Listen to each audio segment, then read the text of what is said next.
নবী সাল্লাল্লাহু আলাইহি ওয়াসাল্লামের মাধ্যমে হজ নির্ধারণ করলেন।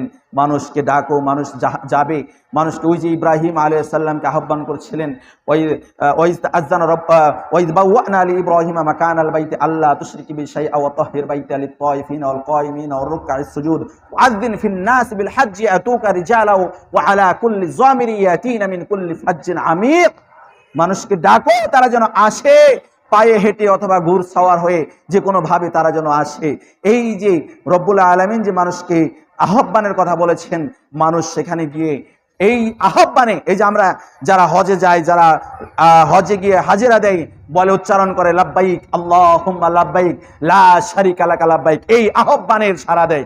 মানুষকে যে আল্লাহ রব্বুল আলামিন ডেকেছেন, এই ডাকের হাজিরা দেওয়ার জন্য যারা ওখানে হজ করার জন্য যায়, তারা উচ্চারণ করে হে রব্বুল আলামিন লাব্বাইক, আমি উপস্থিত, লাব্বাইক আল্লাহুম্মা লাব্বাইক, হে রব্বুল আলামিন আমি উপস্থিত, লা শারিকা লাকা লাব্বাইক, তোমার কোনো শরীক নাই, ইন্নাল হামদা ওয়ান নি'মাতা লাকা লাকা ওয়াল মুলক, সকল নিয়ামত, সকল শুকরিয়া, সব কিছু তোমার, রাজত্ব তোমার, সব কিছু তোমার। এভাবে হাজিরা রব্বুল আলামিনকে, রব্বুল আলামিনের ওয়াজিন ফিন নাস বিল হজ্জি আতুকা রিজালা ওয়া আলা কুল্লি, এই যে আহ্বান, রব্বুল আলামিনের যে আহ্বান, এই আহ্বানের উত্তর স্বরূপ মানুষ এই ভাবে উত্তর দেয় লাব্বাইক আল্লাহুম্মা লাব্বাইক, লাব্বাইক লা শারিকা লাকা লাব্বাইক, ইন্নাল হামদা ওয়ান নি'মাতা লাকা ওয়াল মুলক লা শারিকা লাক। সম্মানিত উপস্থিতি, সময় শেষ হয়ে আসছে।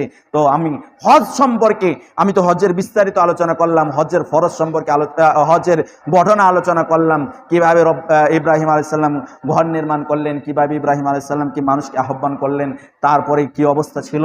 তো